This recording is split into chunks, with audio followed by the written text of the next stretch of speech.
तो सबसे पहले मैं आलोक पांडे जी के पास जाना चाहूँगा और उनसे ये सवाल करूँगा कि ये जिस तरीके से कह रहे हैं जौनपुर सुल्तानपुर होते हुए और हम अन्य जगहों की यात्रा करते हुए लखनऊ पहुँचेंगे, और उन्होंने सीधा सवाल खड़ा कर दिया कि शासन में 4% संख्या गाय की कम हो गई है। ये कितना बड़ा मुद्दा आपको लग रहा है? दरअसल मुद्दे खड़े कर रहे हैं शंकराचार्य, या अपने अपमान का बदला ले रहे हैं, या सीधी लड़ाई योगी आदित्यनाथ से है? इन तीनों सवाल को आप कैसे देखते हैं? इसका जवाब क्या है आपके पास? पंकज जी, यहाँ पर सारी चीजें मिली हुई गंगा यमुना सरस्वती जैसी है। यहाँ वो व्यक्तिगत भी अपना बदला ले रहे हैं, यहाँ योगी आदित्यनाथ से लड़ाई भी लड़ रहे हैं। और क्योंकि गाय भारतीय जनता पार्टी का प्रिय विषय है, गाय हमारी माता है, देश धर्म का नाता है। भारतीय जनता पार्टी गाय को लेकर के बहुत रूप से आंदोलन चला रही है। हालांकि अब 2/3 से ज्यादा राज्यों पर भारतीय जनता पार्टी शासन करती है और बहुत जगहों पर गाय का मीट खाया जाता है, उसमें गोवा भी है, असम भी है। तो वहां भारतीय जनता पार्टी की नीति एक्सपोज आती है, पकड़ी जाती है वहां पर, क्योंकि वहां तो भारतीय जनता पार्टी कोई बैन नहीं करती। लेकिन उत्तर प्रदेश में से केशव प्रसाद मौर्य जी का बयान सुन रहा था कि अब गाय को माता है, उसमें क्या जरूरत है नहीं नहीं, वो ठीक बात है, वो तो ठीक बात है। उसमें भी वो ब्रीड की बात करते हैं। पर अनिल कुमार गर्ग जी, ये केशव प्रसाद मौर्य वेलकम कर रहे हैं, और आपको हमने सुनाया कि योगी आदित्यनाथ ने सदन में क्या कहा कि किसी को भी कानून हाथ में लेने की छूट नहीं है।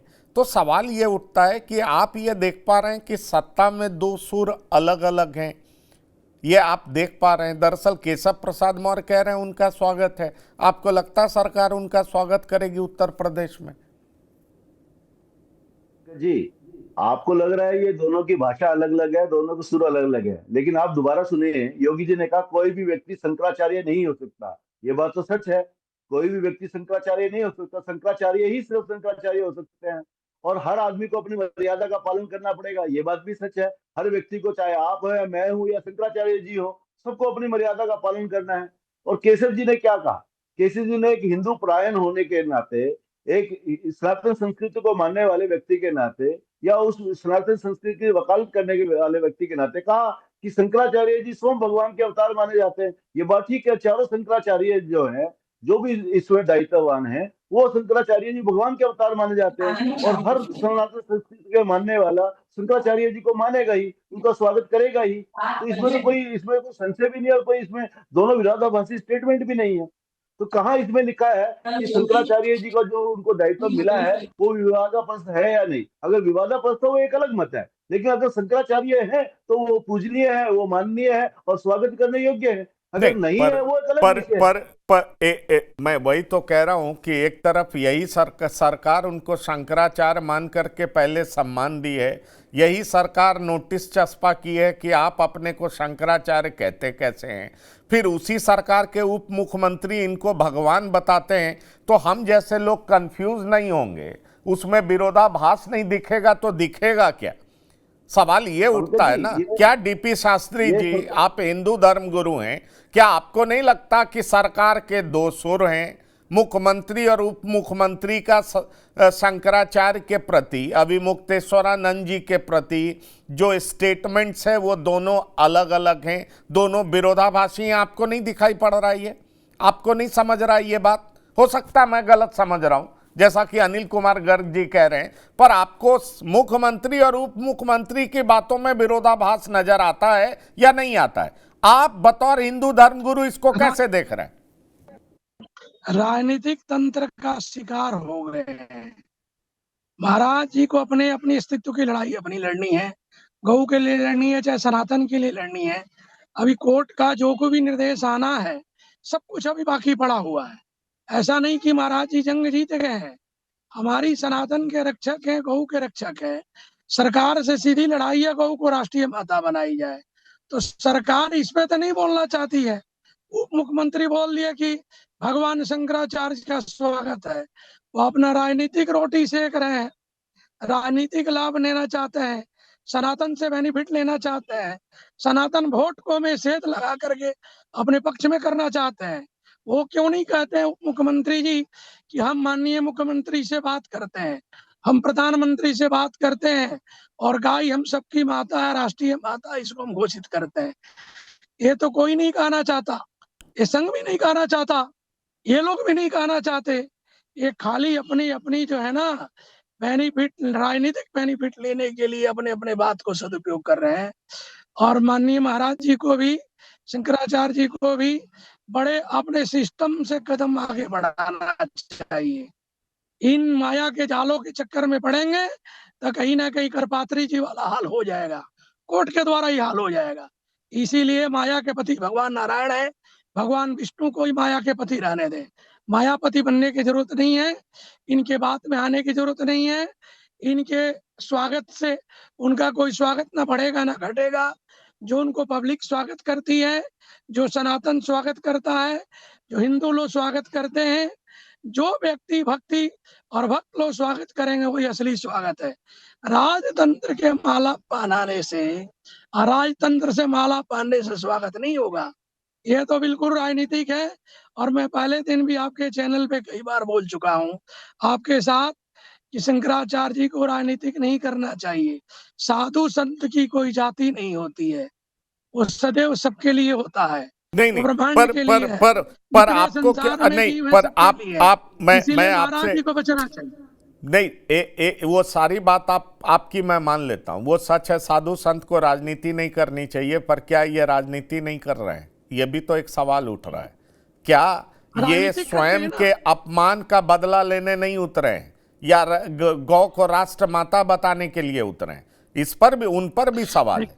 दरअसल यही मूवमेंट इन्होंने पहले क्यों नहीं शुरू किया, ऐसे भी सवाल उठ खड़े होते हैं। लेकिन इसकी चर्चा मैं करूंगा, इसकी चर्चा भी मैं आपसे करूंगा। डॉक्टर एस के दुबे, ये जो केशव प्रसाद मौर्य भगवान बता रहे हैं, पूजनीय बता रहे हैं, ये उनका निजी शब्द है या एक उप मुख्यमंत्री के तौर पर मुख्यमंत्री से उनका अलग सुर है? कैसे देखती है समाजवादी पार्टी? पंकज जी, मैं बात स्टार्ट करूंगा मुख्यमंत्री जी के उस बयान से जो उन्होंने विधानसभा में दिया। आपको भी मालूम होगा और शायद हिंदुस्तान के हर व्यक्ति को जो भी धर्म के प्रति थोड़ा रुचि रखता है, क्योंकि आज ये भागदौड़ की जिंदगी में लोगों ने और अपने बच्चों को भी थोड़ा खास तौर पर हिंदू धर्म की अगर मैं बात करूं, सनातन धर्म की बात करूं, तो अब वो घर में वो सिखाते नहीं है। और ये देश का सबसे बड़ा दुर्भाग्य है।